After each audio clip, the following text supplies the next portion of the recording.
जानकारी लेकर करनाल के सीएम में उन्होंने बताया कोरोना वायरस महामारी जिस तरह से चल रही है इसके दौरान जो पब्लिक है उनको कैसे सतर्क रहना है, किस तरह से कोरोना से बचना है, हाथ को किस प्रकार धोना है।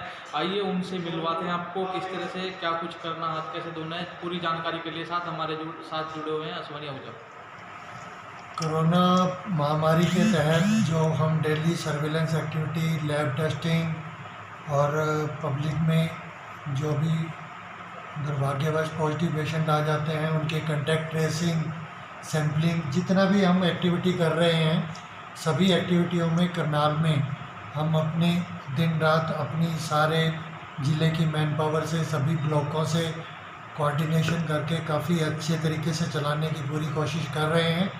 और हम चाहते भी हैं कि आपके माध्यम से पब्लिक को भी आपके माध्यम से हम ये मैसेज दें कि जो हमारे पास डेली अपडेट्स आ रही हैं या हमारा ज़िला कहाँ स्टैंड कर रहा है। जैसे कि अब हमारे ज़िला करनाल में 2183 सैंपल टेस्ट कल शाम तक सैंपल लिए जा चुके थे और उनके अगेंस्ट 2169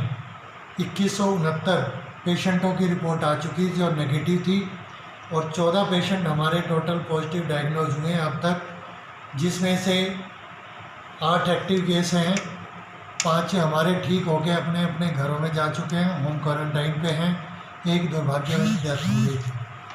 तो जो 8 पेशेंट हैं आदेश मेडिकल कॉलेज में हैं, उनका भी अभी आज भी मेरी बात हुई थी आदेश मेडिकल सुपरिटेंडेंट से। आदेश मेडिकल कॉलेज के पेशेंट सारे स्टेबल हैं। रादर उन्होंने 1-2 पेशेंट के बारे में तो मेरे से ये भी बात की है कि पेशेंट को डिस्चार्ज करने का लेटेस्ट कोई गाइडलाइन, हम ये चाह रहे हैं कि पेशेंट को माइल्ड सिम्टम्स आए तो मैंने उनको भारत सरकार की और हरियाणा सरकार की जो गाइडलाइन है वो उनको बता दिया कि आप जो पेशेंट आपके पास पॉजिटिव होके आएगा 5 या 7 दिन का जो भी आपने ट्रीटमेंट देना है, लक्षणों के अनुसार से यदि वो बिल्कुल ठीक हो जाता है, आपको क्लिनिकली सेटिस्फेक्शन है, तो आप पेशेंट का सेकंड सैंपल 5वें से 7वें दिन के बाद कभी भी ले सकते हैं और फिर तीसरा सैंपल उसके 24 से 48 घंटे के बाद ले सकते हैं। 2 लगातार रिपोर्ट नेगेटिव आते ही आप पेशेंट को होम क्वारंटाइन करके घर भेज सकते हैं, क्योंकि वो 3 डिस्ट्रिक्टों के लिए हॉस्पिटल है तो उनको भी बेड्स की कंस्ट्रेंट हमेशा बेड्स को हमेशा तैयार करके रखना पड़ता है। तो उस सेंस में वो जो पेशेंट और भारत सरकार की गाइडलाइन भी लेटेस्ट 30 तारीख को यही आई है कि छोटा मोटा एसिम्प्टोमेटिक पेशेंट हो जिसको कोई ज़्यादा क्लिनिकल प्रॉब्लम ना हो तो उसको आप होम क्वारंटाइन करके भी ट्रीटमेंट कर सकते हैं। ट्रीटमेंट मतलब उसको होम क्वारंटाइन भी करके रख सकते हैं। यदि पॉजिटिव के कंटैक्ट्स को सैंपल नेगेटिव आ गया उसको घर भेज के उसका जो भी सिम्टोमेटिक ट्रीटमेंट देना किया जा सकता है। सरकार की गाइडलाइन आ चुकी है भारत सरकार की, जो कि मेरी डिप्टी कमिश्नर सर से भी कल शाम को बात हो गई थी। तो और हमारे ज़िला करनाल में 20 पेशेंटों की रोहतक मेडिकल कॉलेज से भी 2 रिपोर्टें आई हैं और 18 रिपोर्टें हमारे पीजीआई चंडीगढ़ से भी आई हैं, जो कि किसी न किसी और बीमारी के इलाज के लिए चंडीगढ़ पीजीआई पहुंचे थे या रोहतक गए थे। उनकी रिपोर्ट नेगेटिव आने के उपरांत उनकी कोरोना की टेस्टिंग इसलिए हुई थी क्योंकि वो चेस्ट सिम्टोमेटिक थे।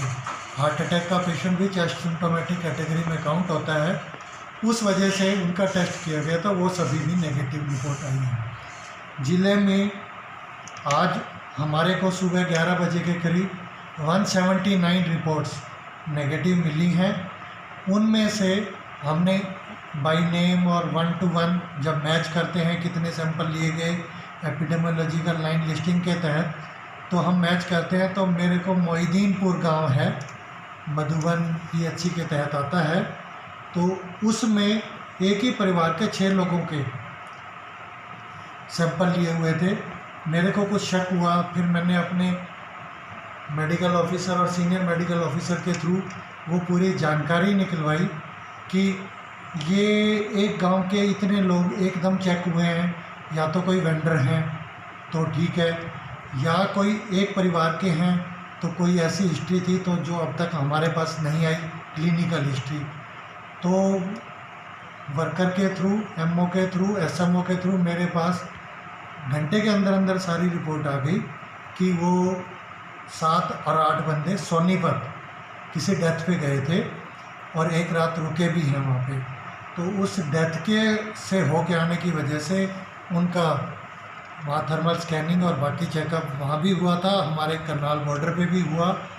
तो उन्होंने अपनी टेंशन दूर करने के लिए या अपनी तसल्ली के लिए खुद आके यहाँ पे टेस्टिंग कल्पना चावला से आके टेस्ट करवाया था और वो उस रिपोर्ट पे नेगेटिव मिले। तो मैंने अब अपनी टीम को ये डायरेक्शन दी है कि 5 से 7 दिन तक उन पे सीरियसली आप अपना वॉच रखें और ज़रूरत पड़ेगी तो यदि वो अभी क्लिनिकली एसिम्टोमेटिक हैं, क्योंकि वो इच्छा से आके टेस्ट करवा के चले गए कल्पना चावला से, तो अब अगले 5-7 दिनों में कई बार वायरस लोड नहीं भी होता, 5-7 दिनों बाद एक बार फिर उनको क्लिनिकली यदि कुछ लगा तो हम टेस्ट करवाएंगे, नहीं तो 14 दिनों के बाद उनको होम क्वारंटाइन पे रखा हुआ है।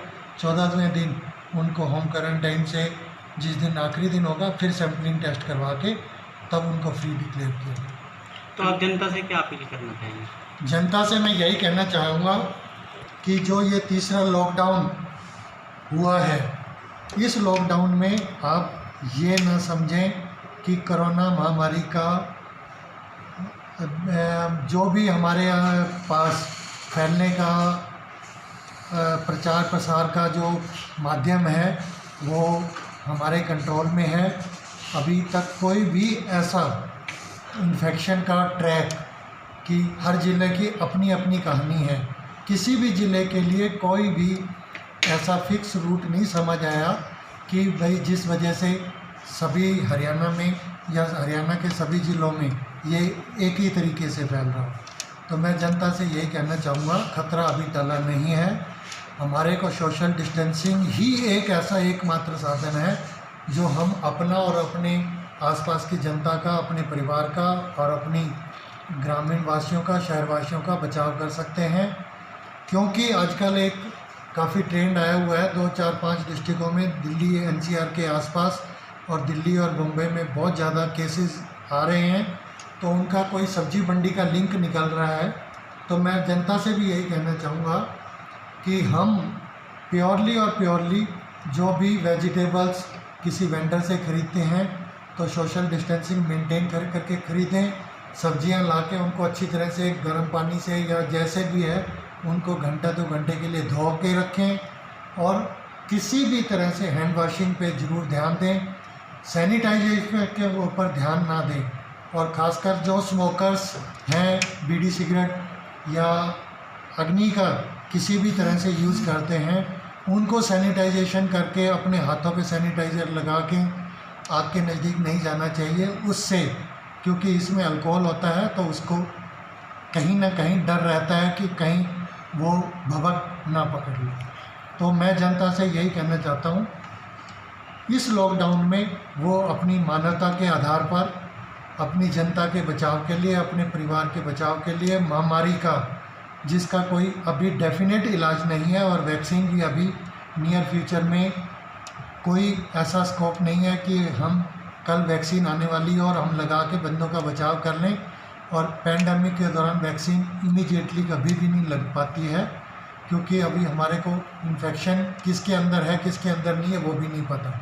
तो मैं जनता से यही कहना चाहूँगा, डरें नहीं, हिम्मत से काम लें। हमारी इम्यूनिटी बहुत अच्छी है, हम अपनी इम्यूनिटी को कॉन्फिडेंस के साथ चलेंगे तो कोरोना वायरस को हराने में हमारे को मदद मिलेगी। और इन 4 बातों का हम यदि ध्यान रखें, जिनमें किसी का हाथ हमने छूना नहीं है, रिपीटेड हैंड वॉश करने हैं, किसी का साथ हमने छोड़ना नहीं है, हमने हमेशा पब्लिक को जिसको हेल्प की ज़रूरत है उसकी मदद करें पर सोशल डिस्टेंस मेंटेन करें, अपना भी बचाव करें और उसको भी समझाएं। सब्जी अच्छी तरह से बॉयल करके, अच्छी तरह से उबाल के, अच्छी तरह से गर्म करके गर्म चीज़ों का सेवन करें, गर्म पानी के गरारे करें। चाहे आप पे गला बिल्कुल ठीक है फिर भी यदि आप 3-4 दिन गले में गर्म पानी से गरारे करें 3-4 बार दिन में, तो आपकी बॉडी, आपके अंदर वायरस किसी भी कारण से यदि गया भी होगा उसको निकाल फेंकने में मदद करेगी और आपकी बॉडी और आपके गर्म पानी के गरारे आपको इस बीमारी से पक्का बचाव करें। डॉक्टर साहब, अगर एक्टिव केस की बात करें तो कितने हमारे इस टाइम पॉजिटिव केस करनाल जिले के इस समय के? टोटल पॉजिटिव केस में से, जैसा कि मैंने आपको पहले बताया, 5 हमारे ठीक होके जा चुके हैं। 8 जो टोटल एक्टिव केस हैं, जो कि 4 तारीख से लेके लगातार डायग्नोज हुए हैं। 4 तारीख को 2 केस आए थे, 5 तारीख को 1 केस आया था और 6 तारीख को 5 केस आए थे। ये सारे के सारे डिस्ट्रिक्ट करनाल के रहने वाले ज़रूर हैं, लेकिन इनका इन्फेक्शन का सोर्स बाहर से है।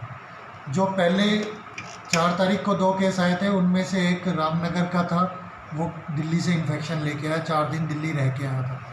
एक हमारा पृथ्वी विहार का था वो भी दिल्ली से आया था। एक तीसरा जो हमारा था वो सब्जी वेंडर था। तो सब्जी वेंडर है, वो कहाँ से सब्ज़ी लेके आया, उसके हमने 22 लोगों के कंटैक्ट, जहाँ वो सब्ज़ी बेचता है, 22 लोगों के कंटैक्ट के कल सैंपल भेज दिए थे और वो शायद रिपोर्ट में आज सारे नेगेटिव आ चुके हैं। बाकी उसके घर में उसकी मदर भी रहती है, वो बिल्कुल ठीक है। उसके परिवारजन 4 या 5 लोगों के सैंपल लिए, वो भी बिल्कुल ठीक हैं। किसी भी उस कॉलोनी में किसी और को भी कोई इन्फेक्शन लैब टेस्टेड नेगेटिव इंसान। तो मैं यही कहना चाह रहा हूँ, जो 8 केस हमारे हैं वो 5 नांदेड़ से आए हुए थे, जिनके अंदर नांदेड़ में, पंजाब में जितने लोग आए थे उनके अंदर काफ़ी लोगों के अंदर था, इसलिए हमने उनको क्वारंटाइन करके फैसिलिटी पे ही रखा हुआ था। और उनका दूसरा सैंपल पॉजिटिव आया, वो एक ही परिवार के 18 लोग हैं। 18 में से दूसरी बार में 5 सैंपल पॉजिटिव आए हैं। पहली बार में उनके 15 लोगों के सैंपल लिए गए थे, 15 के 15 नेगेटिव थे। दूसरी बार में 5 के सैंपल नेगेटिव आए हैं और बाकी 13 बंदों के सैंपल सारों के नेगेटिव, दूसरा सैंपल भी नेगेटिव है। तो और उनके घर की कंटेनमेंट एक्टिविटी के तहत सारा कुछ स्क्रीनिंग, पखाना की पूरी स्क्रीनिंग करवा दी गई है और अगले 14 दिनों के अंदर अंदर डेली आज हमारी ब्लॉक लेवल की टीम भी करती रहेगी और हम 3 बार कंटेनमेंट एक्टिविटी के तहत अपने लेवल से ब्लॉक के ऑफिसर के साथ मिलकर भी स्क्रीनिंग करेंगे। डॉक्टर साहब, उन लोगों को क्या कहेंगे? मैंने अक्सर देखा, हमने भी कंप्लेंट्स कुछ की, कुछ लोग बाहर से आते हैं लेकिन वो टेस्ट करवाते हुए डरते हैं कि हमें डाल, तो उनको जो पुलिस या डीसी साहब के ऑर्डर के मुताबिक उनको लेकर आया जाता है, वो डरते हैं। उन लोगों के लिए आप क्या कहेंगे? लोगों से मैं यही कहना चाहूँगा, इसमें जो डीसी साहब द्वारा या हमारे द्वारा या किसी भी मीडियम द्वारा ये कहा जाता है कि जो बाहर से आते हैं उनको टेस्ट करवाने के लिए डर लगता है। देखो, सच्चाई से दूर भागना इस चीज़ का क्लिनिकल डायग्नोसिस नहीं है, ये सिर्फ़ और सिर्फ लैब डायग्नोसिस है। और यहाँ पे भी मैं आपको एक अवगत जानकारी देना चाहूँगा पब्लिक के लिए भी, इसका इन्फेक्शन मेरे नाक के रूट से, जब हम फेस मास्क डाल रहे हैं, फेस मास्क को, नाक को ढकना ज़रूरी है। हम देखा मैंने बहुत लोगों को कि वो मुंह पे फेस मास्क लगाते हैं। नाक का ढकना ज़रूरी है क्योंकि वायरस की एंट्री नाक के थ्रू होगी। मुंह से वायरस की एंट्री होगी तो हमारे सलाइवा में, थूक में इतनी पावर है कि उसको वहीं ख़त्म कर देगा। तो नाक को ढकना ज़रूरी है और नाक के थ्रू एंट्री होके इसका मान लो आज एंटर हुआ तो 14 दिन के अंदर अंदर कब जाके ये इन्फेक्शन में कन्वर्ट हो जाएगा किसी को नहीं पता। 2 से 14 दिन इसका इंक्यूबेशन पीरियड बोलते हैं, वो होता है। तो मैं बीमारी की एंट्री से, बॉडी के अंदर एंट्री से लेके लक्षण आने तक, इसको हम इंक्यूबेशन पीरियड कहते हैं। ये 2 सप्ताह का है। 2 सप्ताह में आपको जिस दिन लक्षण आएंगे उस दिन तक काफ़ी देर हो चुकी होती है।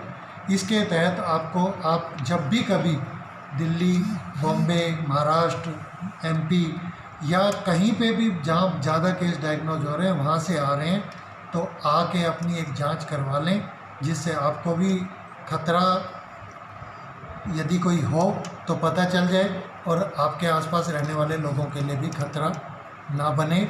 इसलिए वो टेस्ट करवाने के लिए एडवाइस किया जाता है। और बाहर से आने के बाद उनको सेल्फ अपने डिक्लेरेशन आके देनी चाहिए कि मैं फ़लाँ जगह इतने दिन रह के आया हूँ, इस कारण से मेरे को रहना पड़ा, लॉकडाउन के कारण से रहना पड़ा, ये मेरी मजबूरी है, इस कारण से मैं रह के आया हूँ, तो मेरे को यदि इसका कोई टेस्ट की ज़रूरत है तो मेरा कर लिया है। कल्पना चावला में ओपीडी में आके वो अपना क्लिनिकल जांच करवा सकते हैं, उनको लगेगा सैंपल ले लेंगे, नहीं होगा तो हम वापस भेज देंगे, जो भी ट्रीटमेंट होगा ट्रीटमेंट लिख के वापस भेज सकते हैं। डॉक्टर साहब, आँखों को ढकना कितना ज़रूरी है? क्योंकि अभी कुछ डॉक्टर्स ने जो है पुलिस कर्मियों को स्टड गॉगल्स दिए हैं कि आँखों को ज़रूर ढक के रखें, संक्रमण आँखों से फैलता है। देखो, ये सारी चीज़ें भारत सरकार की गाइडलाइन हैं। भारत सरकार की गाइडलाइन टाइम टू टाइम आती भी रहती हैं।